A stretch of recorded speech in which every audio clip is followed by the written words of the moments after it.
Support for Central Florida Public Media comes from Orange County Library System, offering enriching programs and resources for seniors at 15 locations throughout the county, with hands-on workshops, expert-led seminars, and more. A complete list of programs is available at ocls.org/senior/events. The Christmas season is known for being a time of merriment and cheer, but can also be a reminder of the things and people we've lost. You're listening to The Wrap from Central Florida Public Media. I'm Joe Mario Pedersen.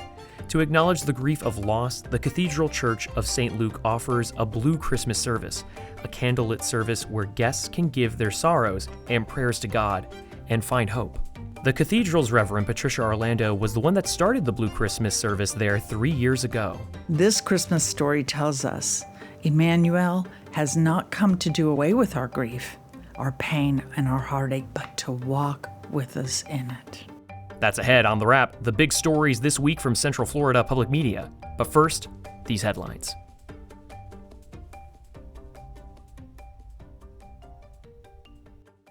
Former Eatonville Mayor, Rollins basketball coach, and civic leader Eddie Cole has died at age 67. Central Florida Public Media's education reporter Danielle Pryor has more. The town of Eatonville confirmed Cole's death over the weekend. He was the mayor of Florida's oldest Black incorporated municipality from 2016 to 2022. Cole was an outspoken advocate for preserving the town's history, including at the site of the former Hungerford School, the area's first school for Black students. Along with his role as mayor, Cole was a longtime assistant basketball coach for the Rollins women's basketball team. He was elected to the Rollins Sports Hall of Fame. He also served as the executive director of Every Kid Outreach, working with middle and high school minority youth in Eatonville, Winter Park, Maitland, and Apopka. Cole is survived by his 5 children. Danielle Pryor, Central Florida Public Media. Florida's Space Coast hosted a record number of rocket launches in 2025. As Central Florida Public Media's Brendan Byrne reports, for the first time ever, the number of launches reached triple digits. Before the year closes out, there have been a total of 109 launches from the Space Coast, and a potential launch Sunday could make the year's final number 110. This shatters the previous year's record of 93 orbital launches from Florida. 2025's launch manifest was mostly driven by SpaceX and its Falcon 9 rocket. Including its launch facility on the West Coast, SpaceX clocked 165 launches so far this year. Other commercial operators added to the launch tally in Florida. United Launch Alliance lofted a half a dozen rockets into space, and Jeff Bezos' Blue Origin launched its New Glenn rocket on its first 2 missions this year. 2026 could bring even more launches, including a SpaceX Falcon Heavy launch, Starship, more New Glenn launches, and an astronaut mission to the moon on NASA's SLS rocket, which could launch as early as February. Brendan Byrne, Central Florida Public Media. On Monday, crew workers were clearing out important objects from the Pulse nightclub building. The removal was a part of Orlando's plan to begin clearing the site and build a permanent memorial. Crew members moved chandeliers, wall art, and the bar top and placed them in storage, possibly to be used in the new memorial. Mary Jane East is a Longwood resident. She visits the Pulse building frequently to pay her respects to the 49 people who were killed in the 2016 shooting at the nightclub. She looks forward to the new memorial and hopes it keeps the victims in the community's collective memory. We need to know the people we lost that day. They didn't all know each other, and we don't know how they knew each other, but they became a community that we lost out at once, and they will always be united by this. The club is scheduled for demolition during the upcoming spring. Construction is slated for the fall of 2026, and the project is expected to be finished by late 2027. A critically endangered mama whale and her calf were recently seen in the Atlantic off the Merritt Island Peninsula.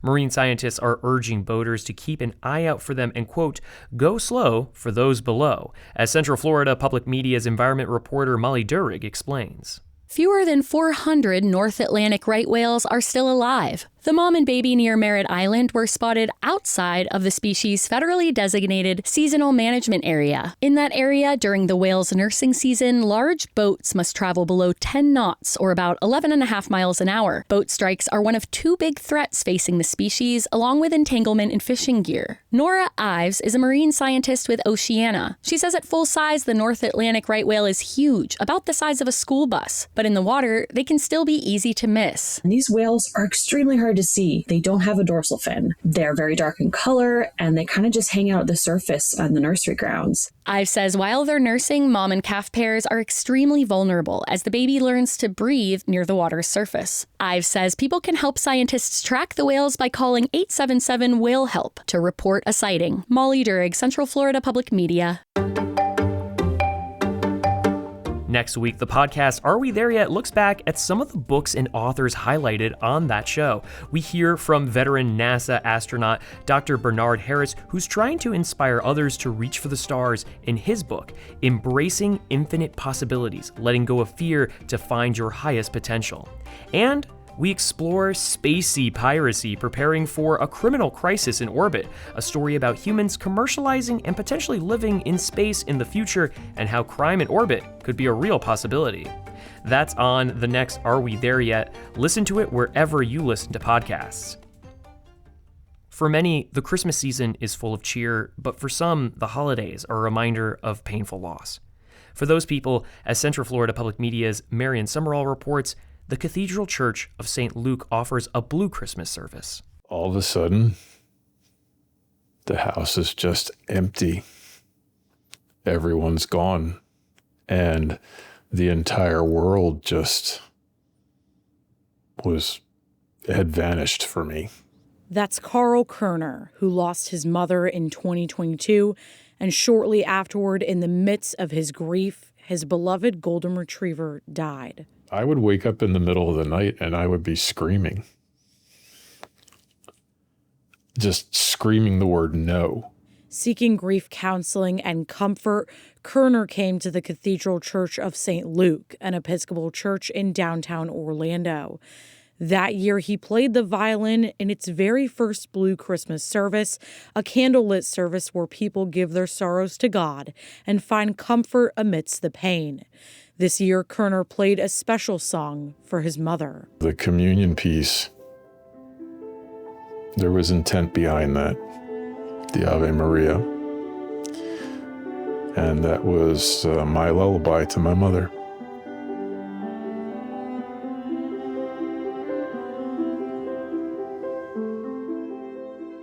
The Reverend Patricia Orlando, canon priest for spiritual formation and pastoral care, started the Blue Christmas services. Kerner says Orlando's kindness, compassion, and understanding helped him find hope.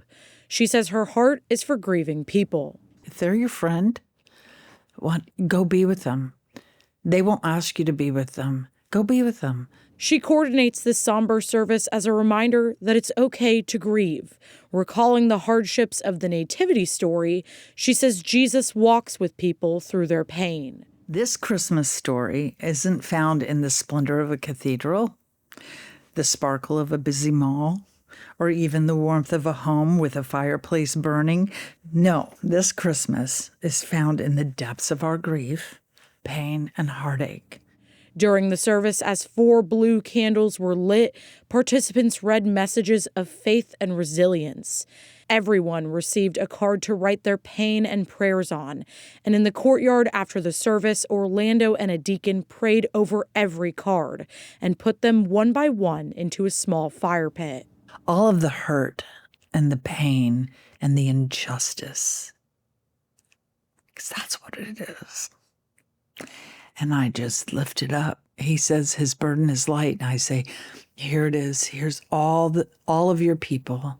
Among the parishioners, Angela Greiner grieves for her brother who died of a drug overdose and her parents who she lost during the pandemic. She still finds joy in the season, making cookies with her boys and watching silly movies, but the grief remains. I might wallow in bed for a day or two at some point during this Christmas holiday, and I'll get up and do something joyful too. She sang and played piano for the Blue Christmas service. You wouldn't have this incredible thing had it not been for what the loss did. And when you let it break you open, it's incredible.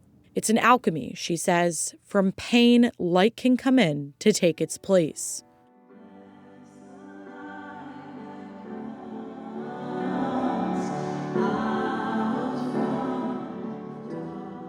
Marion Summerall, Central Florida Public Media. that's it for The Wrap this week. We're off next week, so listen for us in the new year. In the meantime, happy holidays. This podcast is produced by Central Florida Public Media with editorial assistance from Joe Burns. I'm Joe Mario Pedersen. This is The Wrap.